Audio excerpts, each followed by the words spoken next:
You guys, welcome back to So Bad It's Good, presented by Betches Media. Today is one of the days that I love my job so much because I got an email a couple of weeks ago saying, hey, would you be interested in talking to these guys? They have a new podcast called One Song. And I was like busy doing like 30 things. And I kind of just read it and then I forgot about it. And luckily I got another email back reminding me. And then I looked into it and says they have a special episode on this podcast about Beyonce's Break My Soul. And I was like, oh my God, what is this about? And then I started reading that these two gentlemen who are amazing in their own right have teamed up to do a podcast called One Song where they break down kind of once in a lifetime songs. It's funny. They break it down from a pop culture element. You will learn, you learn about stims, BPMs, beats per minute. You learn the history of this. And in a sense, it's kind of the history of music, the history of pop culture. They have a new episode just featuring Beyonce's Break My Soul, which is a 4 minute and 38 song, which is just an homage to building a better ship as a pop song, a song that'll be around, I believe, for 50 to 100 years, hopefully longer. But the cool thing about podcasts is that I get to introduce you to your new obsession. And what do we do with a new obsession? We go, we subscribe, we rate it 5 stars. But I'm telling you, once I listened to this one, I started going down the list because then they were like Prince. And then they were like Biggie, and they do all of these songs. And I learned so much, and I've been heavily obsessed. Now, the two gentlemen behind this are just geniuses in their own right. Now, Diallo Riddle, I met Diallo because he presented at the Watch What Crappens Crappy Awards in January, and he's been on Watch What Happens Live. So you got him there. We might get some Bravo takes by the end of this episode. But he's also an Emmy-nominated star and creator of HBO Max's South Side. But then you have teaming up with him his friend Blake Luxury Robin, who is a music producer and TikTok creator. And now that got me to TikTok watching his videos. And I was like, these guys are geniuses. They actually play the song. They break down the stems. They do everything that you want to do as a music lover and a pop culture geek. So without further ado, here they are, Diallo Riddle and Blake Luxury Robin. Welcome to the show. Thanks, Ryan. Appreciate that amazing intro. That was great. I know. I feel humbled by that intro. That intro was amazing. Well, I imagine this is what you want listeners to feel, is to be so excited. Like, I went back and listened to the entire Renaissance album on Sunday, and it's one of those albums that continues to grow on you, even though it's been out for over a year. But the way you break down this song makes you appreciate so much of the artistry that went into this. Is that how you guys feel about Break My Soul? Yeah, I can take that. Just musically speaking, I'm still listening to it, a year and some change after it's been released. And I'm finding, kind of in a way, it's a little bit like one of those sample-y albums from the late 80s before the laws took, like Paul's Boutique by the Beastie Boys or Public Enemy. There's so much density to the material that multiple listens, you're still picking out little moments, little details, little transitions that I hadn't noticed the first time. It's really rewarding the multiple listens, but I'm still unpacking what's in this album, the content musically and lyrically a year later, and I imagine for the rest of my life at this rate. Yeah, and as a huge dance music fan, I've always loved when Black people make dance music, because it's just sometimes it's not a thing. Like, I was the DJ, not to sound like LCD Sound System, but I was there trying to spin Daft Punk, before every Black DJ tried to spin Daft Punk. So I'm always down for more dance music, in sort of I feel like our gay Black community has lots of dance music, but just for like the hip hop clubs and sort of the, for lack of a better word, the straight clubs. I always love it that we get back into like, danceable BPM, because so much of what's hip hop and R&B these days, it can be good, but it's not really like the greatest thing to dance to. Well, you explain in the podcast, there's something about the magic number of 120 beats per minute that speak to the soul. Can you walk the audience through beats per minute and what that means? Yeah, well, beats per minute, so most of your hip hop nowadays can be anywhere as slow as like 60 BPM to, maybe as fast as 80, but like, all that stuff that's like, Drake and all that stuff, like you can bounce to it, but it's pretty slow.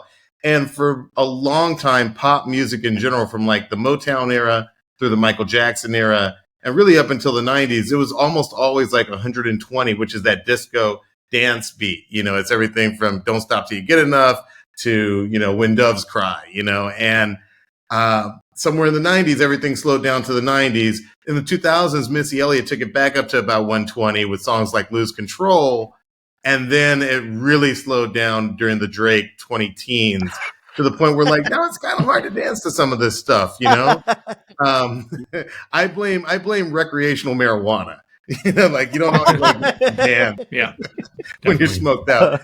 But I like the fact that, like, Beyonce came out with a dance record and everything from Cuff It to Break My Soul to the Break My Soul remix to one of my favorite songs on the entire album, Summer Renaissance. Like, these are which samples Donna Summer's I Feel Love.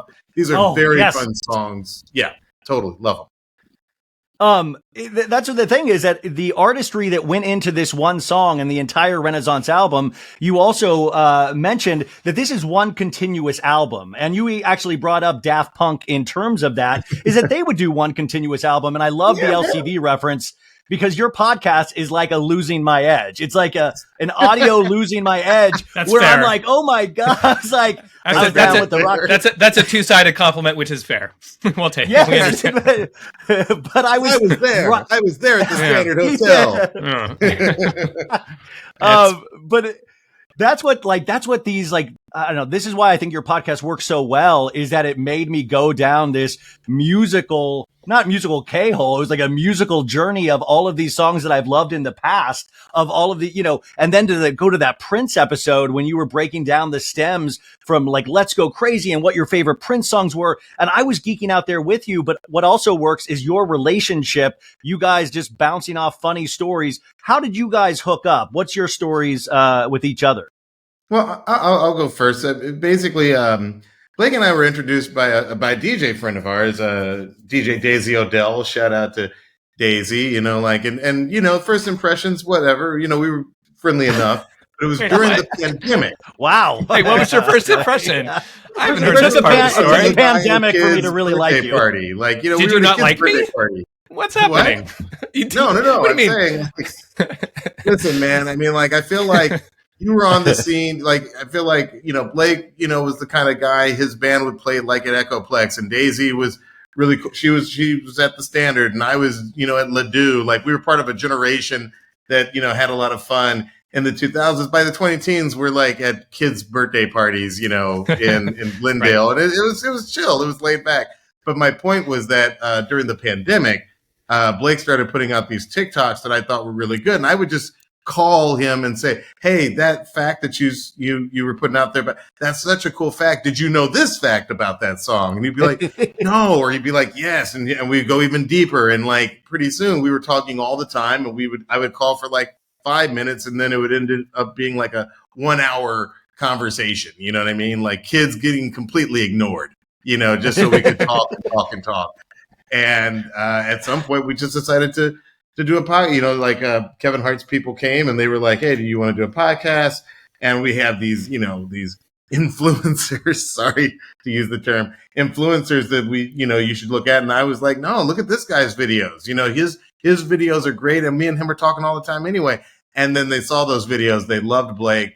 We got it together. And after about 2.5 years of trying to figure out a deal, but it worked out perfectly, because we started doing these podcasts during a strike when, I couldn't do anything that I would normally be doing anyway. And it worked out perfectly. Well, I mean, I'm glad.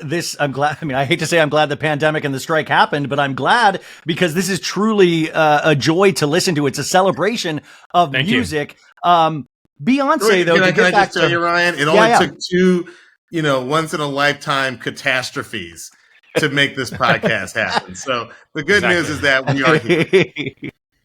Yes, you are here. Beyonce, your most recent episode, what makes her a once in a lifetime type of artist? And can you trace her evolution up to the Renaissance album? That's a big question. Diallo, do you want to try and handle that one? Sorry, guys. Well, it's funny. I feel like, I mean, gosh, you talk about an evolution. I mean, she comes onto the scene. We've all seen the Star Search, the cute little clip from Star Search. And then, we were all, especially as a DJ in the 2000s, Destiny's Child was unavoidable. We always sort of figured that there was probably a solo album in this individual. But yeah, there's nobody like Beyonce, the same way there's nobody like, James Brown or Michael Jackson or Prince. Like, you can't just invent a Beyonce. And I think that, both Blake and I went to her recent concert at SoFi for the Renaissance tour, decked out in all our silver finest. Ryan, to those listening in your cars, Ryan, definitely pulling out the shirt right now. I think that was a shirt.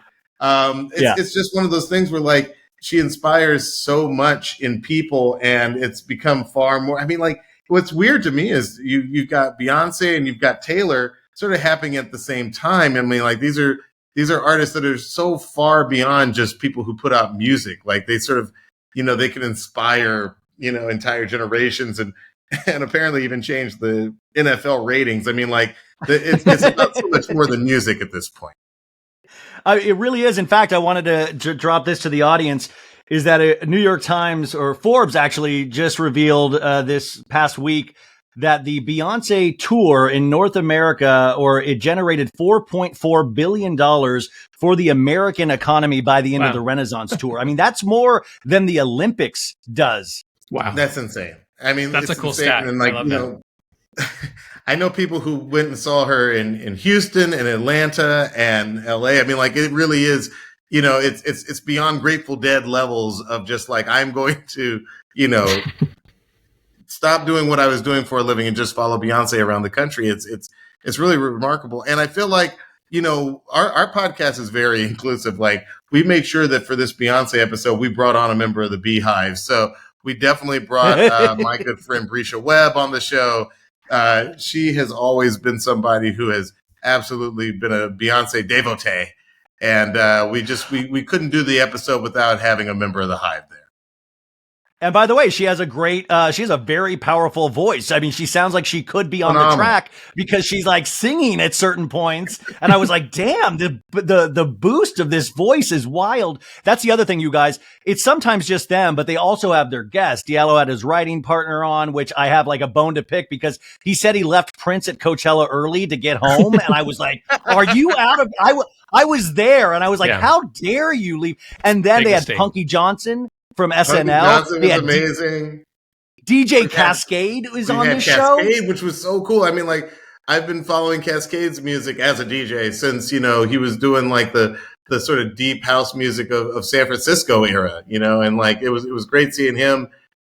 We've really tried to go out of our way. We have an upcoming episode with Jimmy Jam, and it's just a Janet Jackson deep dive. That was you have a Jimmy. You have a Jimmy Jam Janet Jackson episode? We just recorded it last week. We got, I mean, we kept going, so it's probably going to be a two-parter.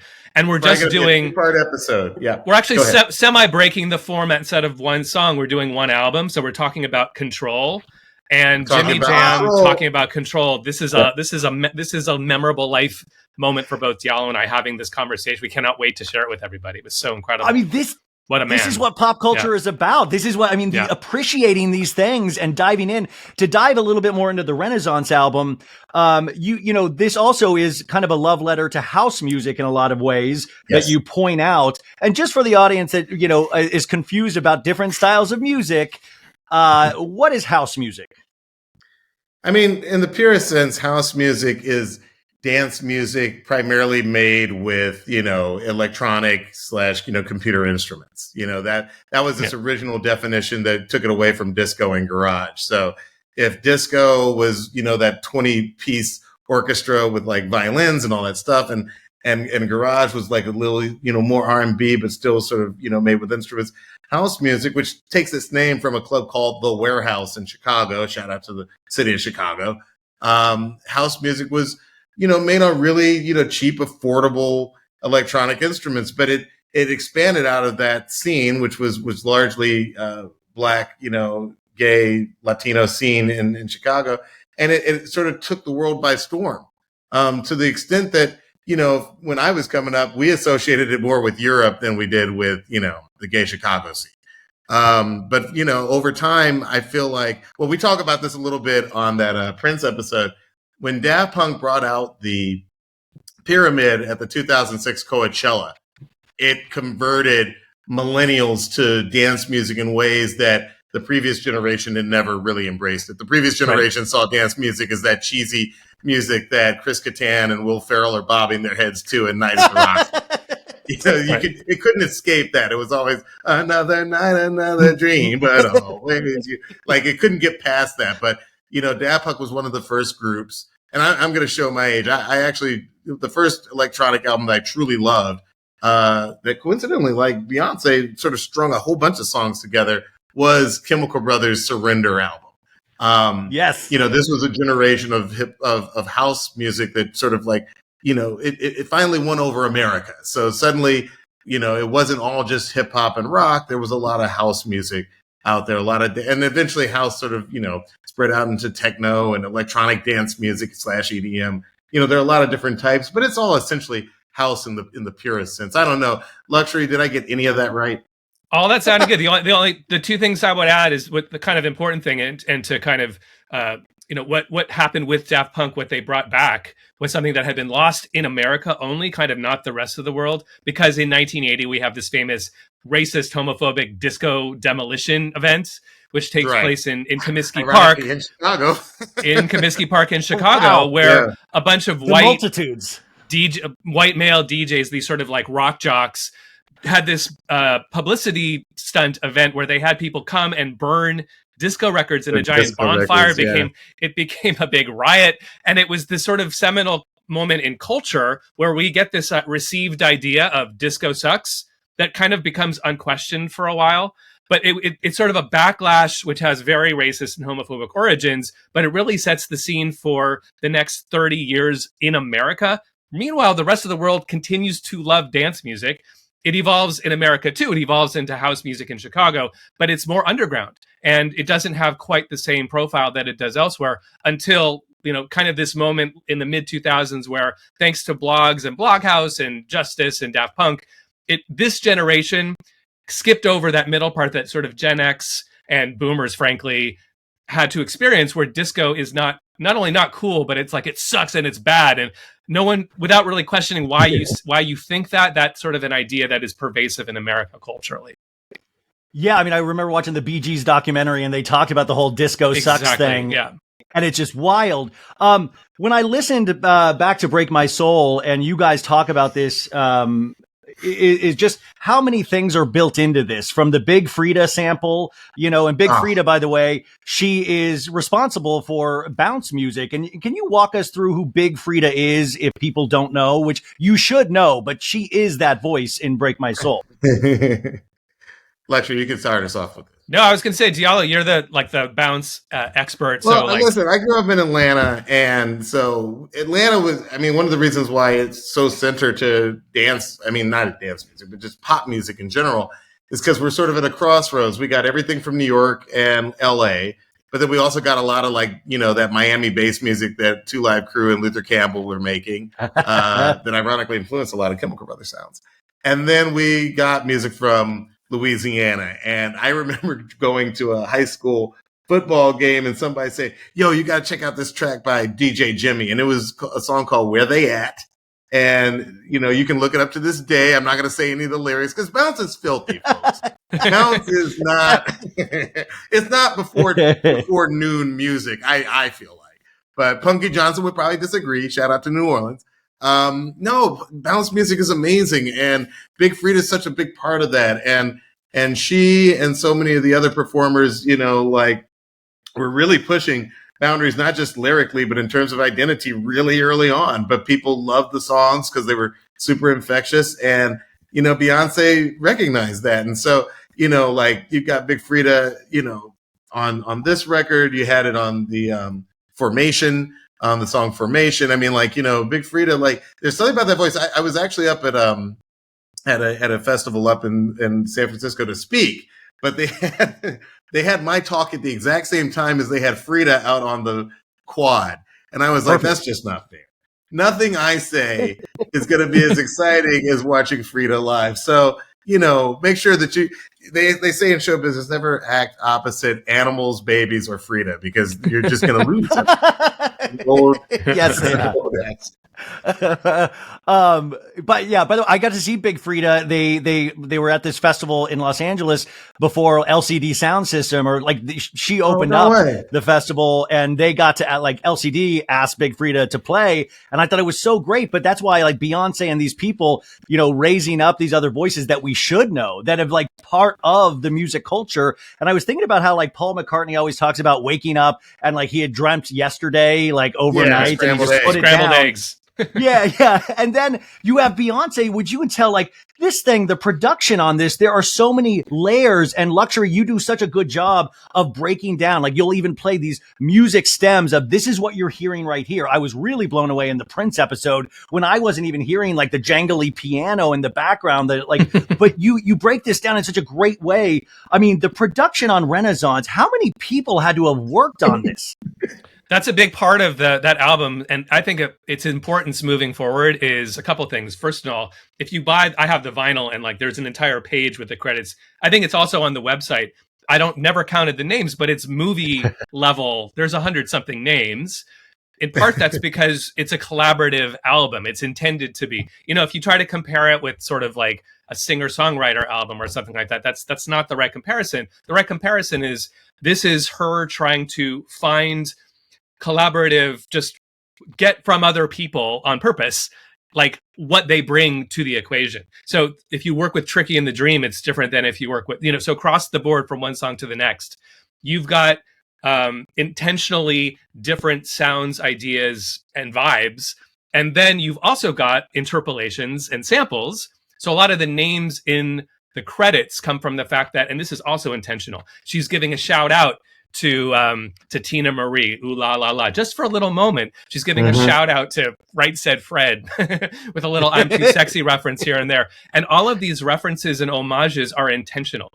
And those are kind of funny ones to pick when it's a love letter to dance music. A better one would be, Show Me Love and Robin S. So across the album, and then literally with Big Freedia, who appears that same sample, which begins the song, the Release Your, that actually also is in the previous song, Energy. So Big Freedia gets credit in two songs from just the one sample because it just is on the borderline between the two songs.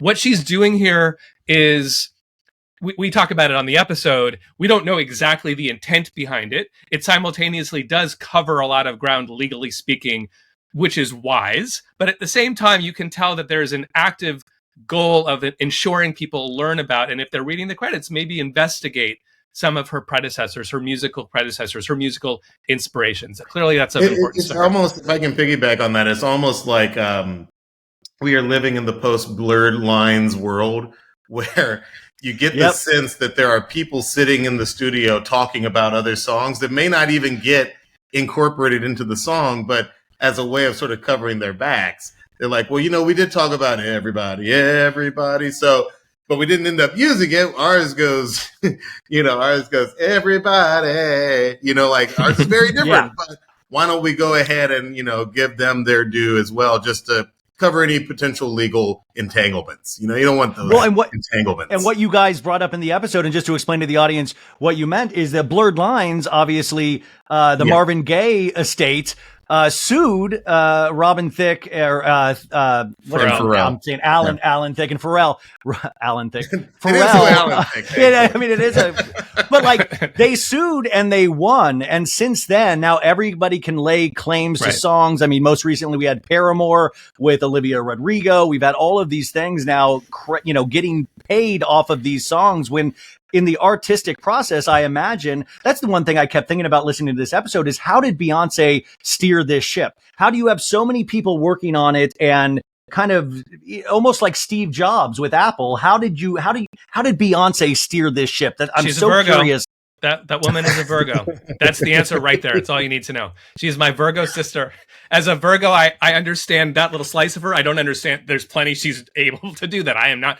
But like part of it is organization. Obviously, she's an executive producer. Obviously, she has a massive team with a lot of talent and resources and accessibility and her Rolodex. And there's a million reasons why she has the ability to make an album like this happen, of course. But I think the choice to make it the way she did and to give credit the way she did, again, the intent was probably a little bit of covering your butt a little bit, legally speaking, maybe a lot, but also maybe that turns into, maybe you twist that, maybe you pivot on that and go, you know what, this whole thing, let's move forward with an attitude of like, giving reference doesn't take anything away from the art. It doesn't take anything away from people's love for me and belief that I have talent. Like, what is really the fear behind not revealing your influences? It used to be fear of being sued. Maybe it used to be fear, though, because I'm a musician, I'm in the room, and I have to go through this process myself when I collaborate. The one reason, one thing that Jimmy Jam said when we interviewed him is that one of the best decisions he ever made was when he and Terry Lewis got together to collaborate. Came out at the time, got fired by Prince from the time, made some records, Sherelle, etc. And then Janet Jackson, their career blows up for 40 years. Their biggest, maybe the biggest hit makers alive today, 60 number ones. They decided day one that they're 50-50. So that collaboration, anything they ever do, they never worry about like, oh, I want to make sure that my title is being used. All these little, and these, I did the bass and the guitar. You just did these the are drums. normal. These are normal.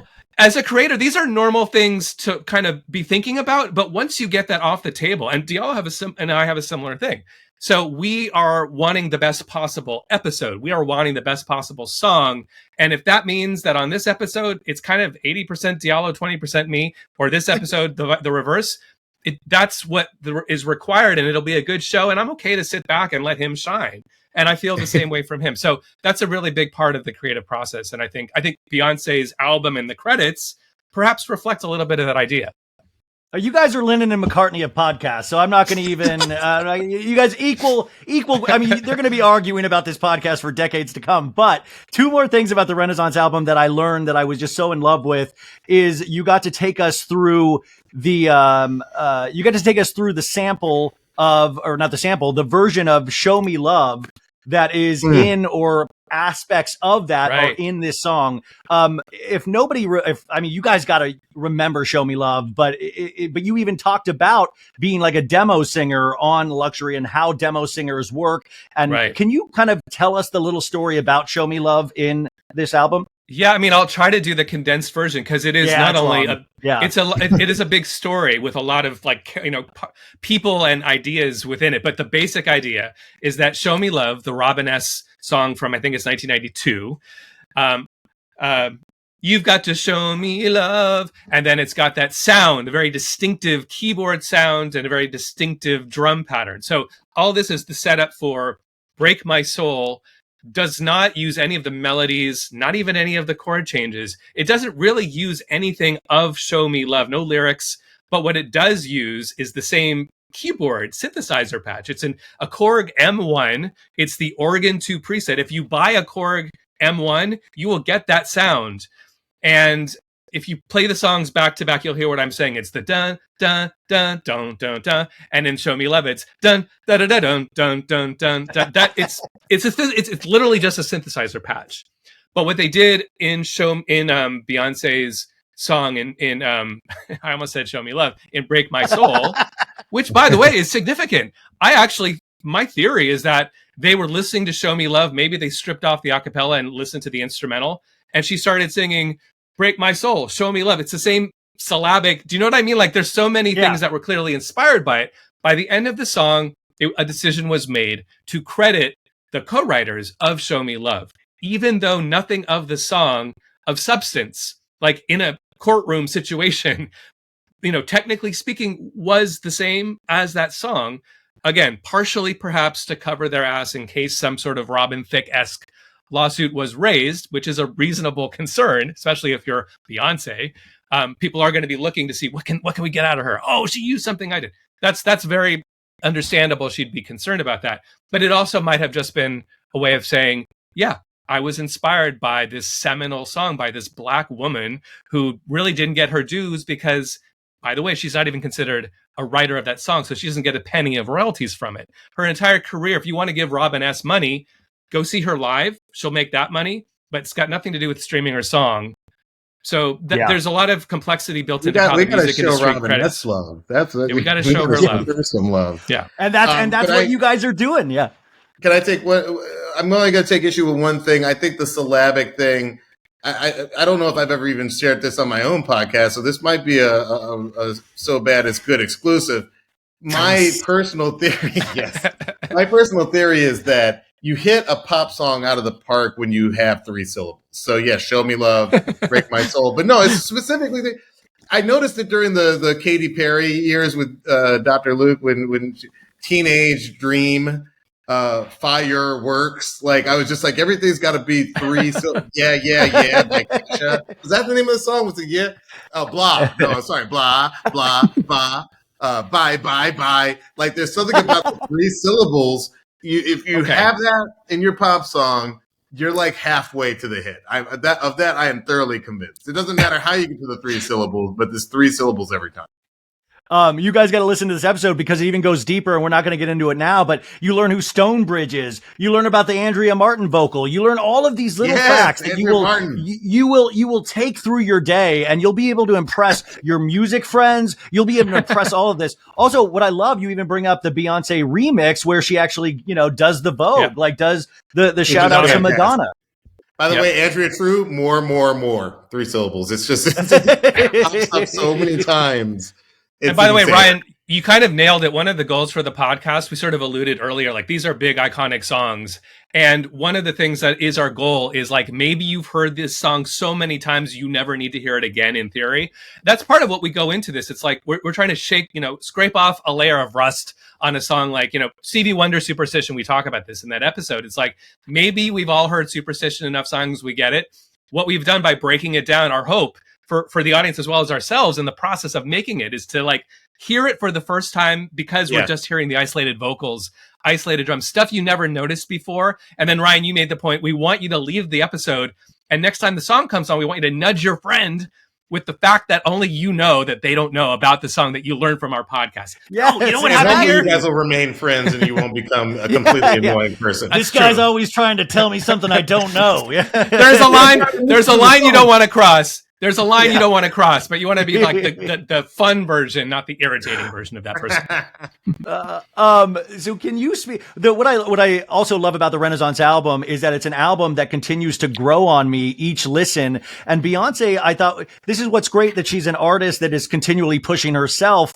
A lot of artists don't do that. They go for the pop song. They go for something that is, that is almost soulless in a way.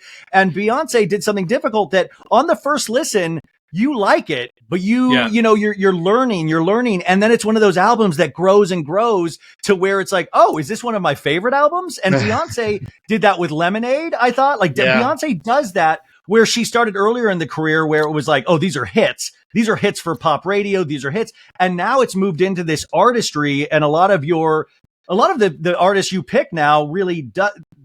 It impresses upon me the artistry that goes into the artists that you choose on this show. Can you speak to Beyonce as a live performer with the Renaissance tour? Because we just got news that AMC Theaters, they are doing the Beyonce Renaissance movie that she directed December 1st.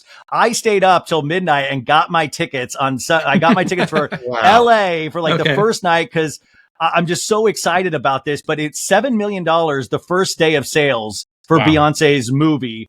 Can you speak to her as a live performer, and why will you guys be going to see this concert movie? I'll just quickly say, you go first. I was just going to quickly say, I will definitely be going. I didn't get day one ticket, so good on you, Ryan. I can't wait to go, though. I mean, wouldn't it be cool if this becomes... What if this becomes like our generation's like Rocky Horror Picture Show, and like everyone goes and shows up and dances and like mouths, things she says on screen. But the other thing I was going to say is that, and we talk about this a little on the podcast, so I'll give you the condensed version. Part of my theory is that I rewatched Homecoming recently from 2018, Beyonce's last concert film.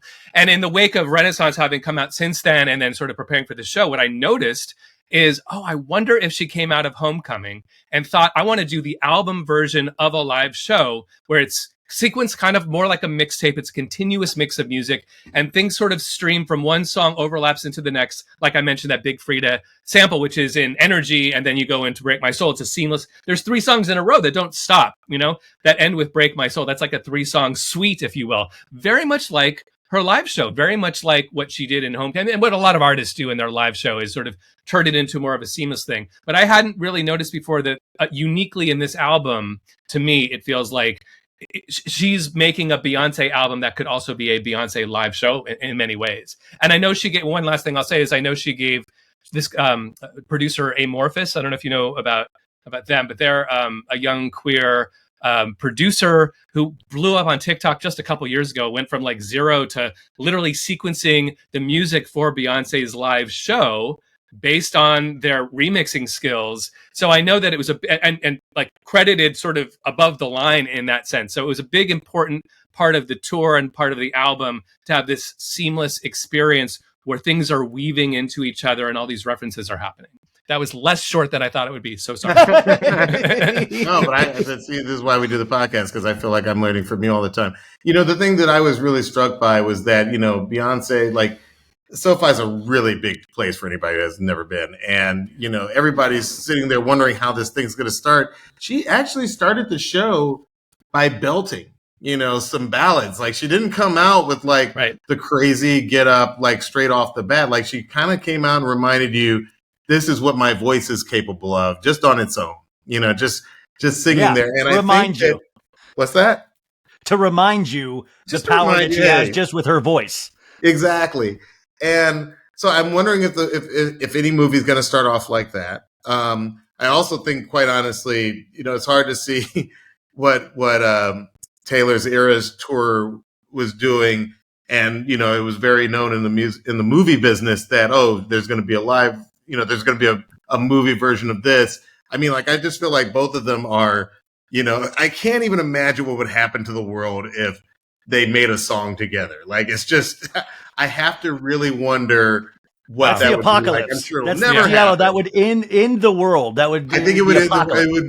We're talking, it wouldn't break the internet. It would break the space-time continuum. I feel like Taylor wants that more than Beyonce does, though. Oh yeah, like in a big way. I feel like Beyonce don't. She's like, I don't think Beyonce wants that so much. Yeah.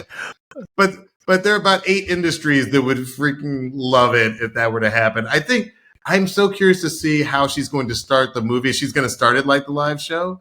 A really, another friend of mine who's definitely Hive was like, I saw all 3 shows in LA, and I think this is her unannounced farewell tour. And I was like, really? She was like, yes, I've been to all of her concerts, and I've never seen her do a career retrospective, because there's a lot of Renaissance in this concert, but there's a lot of previous albums in this concert too.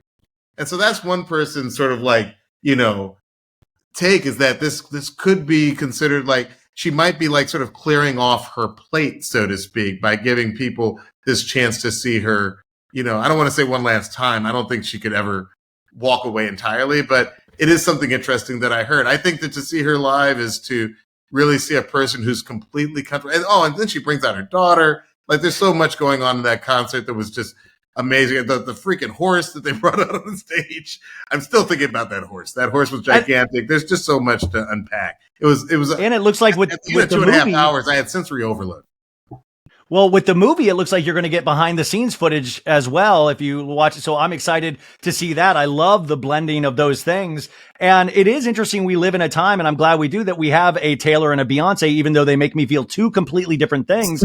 But it makes people love something. It makes people go out and do something. If we can save the movies through concert films, are you kidding me? Like, hell yes, bring that on. So that's the other thing, before we start winding down here, is that Beyonce, there was this rumor that this was just act 1, right? This was act 1, that we were potentially getting 2 more acts of this album. Forgot about that. We never got the visuals, even though she says that we are the visuals. The audience are the visuals. Where is Beyonce headed? You said she possibly might retire, according to the Beehive, but it seems like there might be something more. Are we just greedy to want that, or she legitimately hinted at that? Did she specifically say 2 more albums of music, or is the tour part 2 and the movies part 3?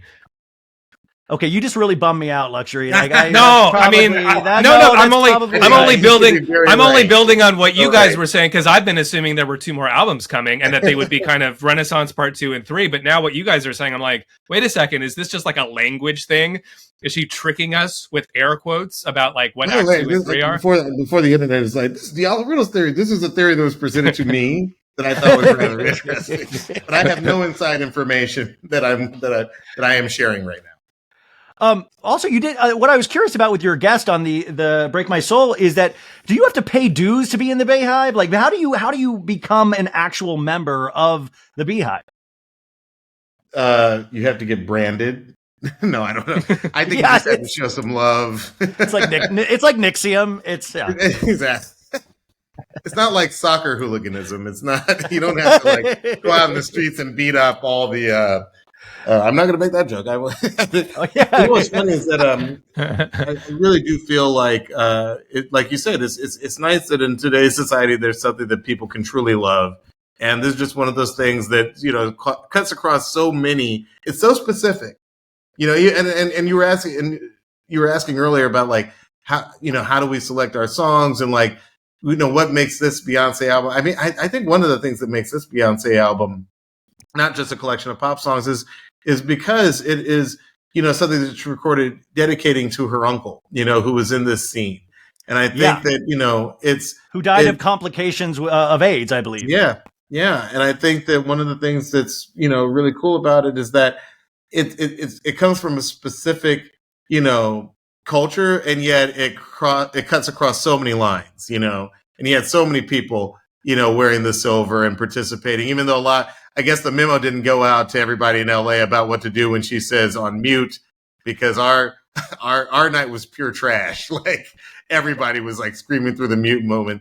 Everybody got it together by Monday after some social shaming. But it was just great seeing so many different types of humanity just come out and support and celebrate this Black music star who you don't get the sense is being, manipulated by some unseen record label. No, she's the woman in charge. And I think that's beautiful. Okay. Do you guys have 10 more minutes? We do. Sure. Okay. Sorry. I'm geeking out really hard. Want to switch it a little bit. One more music question before we get into a little bit of Bravo. I'm sorry, Luxury. Is what are the most annoying trends in pop music today? Or stuff that kind of gets on your nerves as a seasoned listener? I mean, I'm not a big fan of, I'm not even going to try it, but the singing in cursive thing is, do you know about that? No, what is that? Oh my God. I've just backed myself in a corner there. It's the sort of style of singing where it's a little bit, oh man, I'm going to have to come up with an example. As soon as we're done with the podcast, I'll have like 50. By the way, Blake, I don't know what singing in cursive is. What is this? Again, as soon as we're done talking, I'll have. Was it like maybe the voice is it's a way of singing. It's usually a woman. It's usually a female voice, and it's a little bit like inauthentic sounding. It's sort of like a choice of a character, but it's a little bit. It's kind of Gen Z-ish. That's the best I can do. I will find 50 examples as soon as we're done recording. But right now, my mind is total blank. So we'll come back to that. Who is known for singing in this style? That's literally what I want to know. I'm literally just going to Google it so that I can give you obvious examples. It says when you're singing to enhance the sound with long, strange vowels, vocal fry, lack of Selena diction, Gomez, and note sliding. Georgia Smith, Halsey. That's a great example. It's kind of a babyish. Again, I'm not very good at doing vocal characterization, unlike Brescia, who's like Brescia Webb, who is our guest on Beyonce, who can literally do anybody from Beyonce to Lena Horne to Eartha Kitt to like a million in between. Yeah. So, you know what? This is kind of funny. Like, there's kind of a like connection with that emo moment. Like, it's a little bit. It might be. I'll do a deeper dive. This might be an episode being born right now, because I want to do a deep dive on this personally, just to kind of better, explain it when I bring it up. But there is a connection to that kind of Blink 182. Oh, I'm sorry. Like, there's a little bit of that, like, whatever that is, a sort of a Californian-ness, a kind of the Californians. It's like if Fred from SNL were literally going to sing a Halsey song, it would kind of make sense. And like, I got to work on this. I'm going to work on this. Okay. I'll get back. I work on this. You know what? You're going to get on the 405 and you're going to take it to the 101 and you're going to go home. Okay. I'm going to ask a very offensive question, probably. Diallo, this is for you. Okay. What Bravo star would you be willing to do a one-song episode on? A one-song episode? Oh, gosh. Like Sheena, Good as Gold, Countess Luann, Money Can't Buy You Class. I mean, like, Yeah. I mean, I think it is gold only because it's more recent than like, some of the older ones or whatever. But actually, no, the only deep dive that I think is really worth doing is Miami, because I feel like they make so many references to Miami being on fire, fuego, fuego. I am always down to do a deep dive on some of the horrible songs. And I feel bad because there's really only one singer on Miami, but I am excited to see Miami's coming back. I mean, like, it's not even about Marisol. It's about, they say such terrible like things to one another. I don't know. I have no notes for Miami. It's definitely a joy. So I think I would do an all Miami episode. I need some quick Bravo takes. Now, Luxury, you don't watch any Bravo. Is that correct? I'm enjoying listening to you, but it's like you're talking a different language. So yes, I'm so sorry. I can't so participate. Okay, we'll hopefully get you an interpreter here in a second. But Diallo, we just got the Real Housewives of Beverly Hills trailer for season 13. Yes. What were your thoughts on this trailer, this 3-minute trailer, 1 minute and 26 seconds less than Break My Soul? What did you feel? Well, I'll tell you the good and the bad. I felt good seeing Denise. I was always team Denise. I thought that she got a very bum rap. Oh gosh, she talked about hooking up with a woman at a table far away from the kids. How dare she? Everybody was like, touch the pearls. This is unheard of, and then fast forward to now Kyle is, leaving her husband for a woman. I mean, like, it's insane, the double standard. I'm going to call that out right now. But I will also say that I'm skeptical. I'm a little skeptical about this Kyle storyline. I feel like the entire Bravo universe saw what Scandival did for Vanderpump Rules. And so they're all looking for like the ultimate scandal. And I feel like Kyle picked the absolute safest scandal ever known to mankind. The safest scandal. This is the safest scandal. I don't know if I'm buying it, man. I just feel like I will watch this,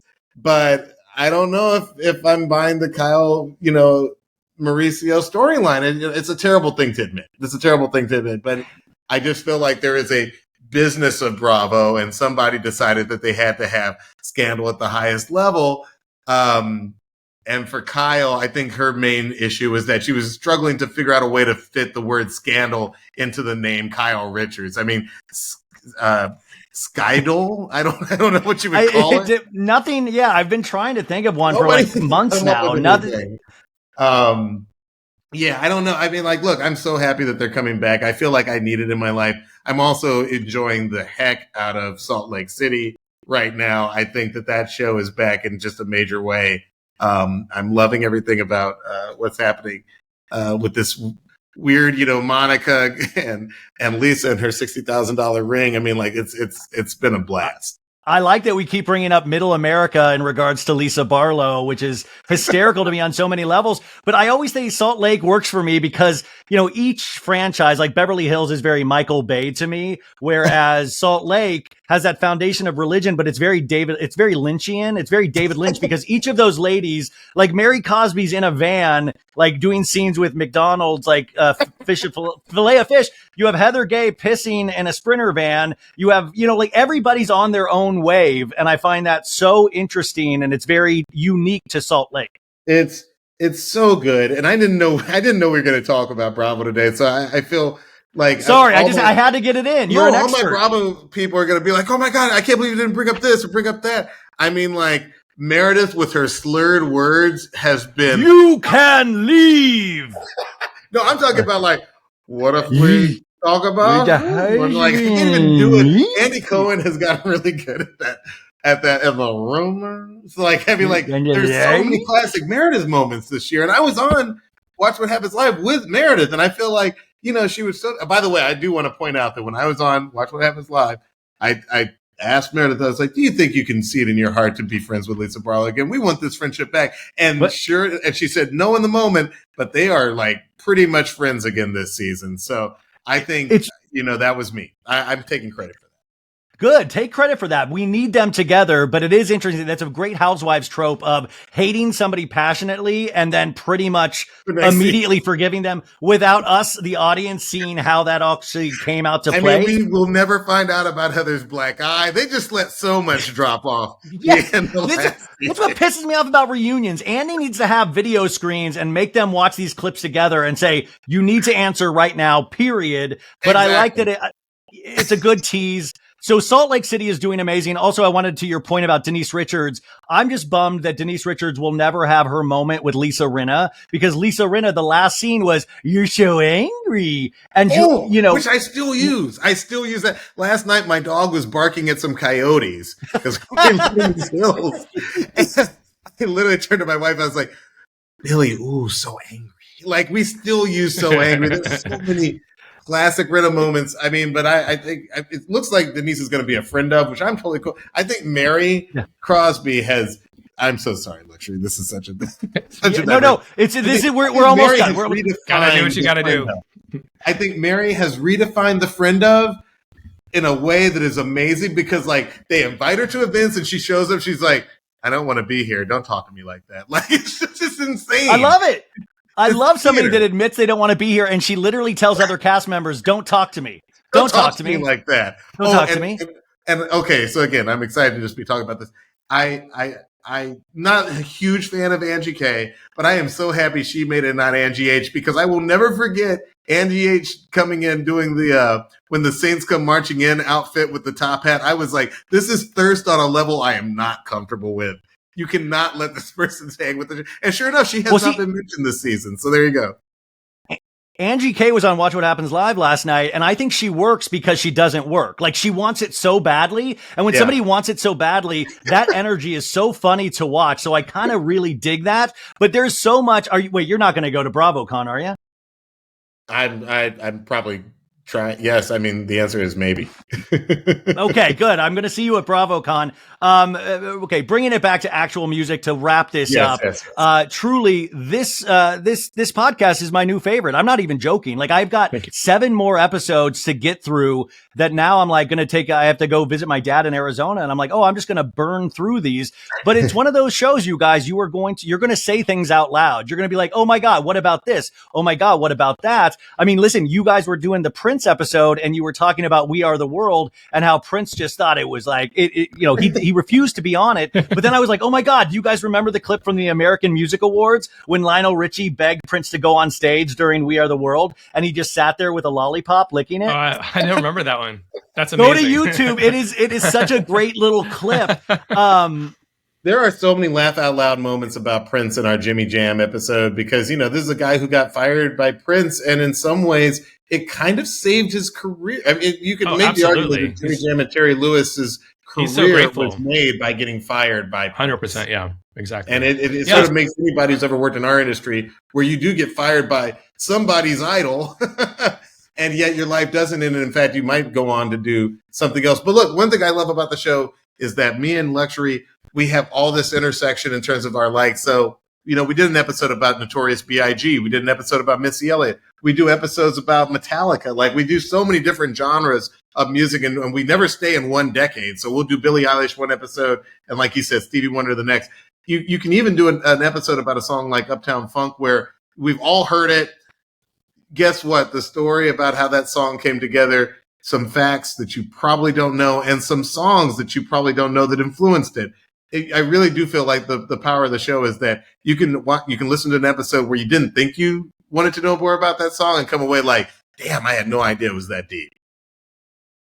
Yeah. I mean, Luxury, can you tease anybody besides Jimmy Jam or any songs that are potentially coming up? I imagine your list is just insane, and you guys have to both agree on the songs. Like, are there fights about what you cover? The only fights we ever have, and that's in major quotes because they're not really fights. We only like the discussions that take the longest before there is a resolution and answer would probably be just like, how do we choose what song? Because the process, it's like, it's not even scientific in any way. It's sort of like, it's a little bit like ranked choice voting. It's a little bit our favorites, but it's also a little bit like canonical culturally. It's also a little bit like, what do I have access to in the stems? Because a big part of the show is playing acapellas and the isolated drums and guitars, which I collect, but I don't have everything. So we have discussions, and some of the, names that crop up across, these next bunch of seasons, hopefully, right? We'll probably get to a Led Zeppelin episode. We'll probably get to a Jay-Z's episode,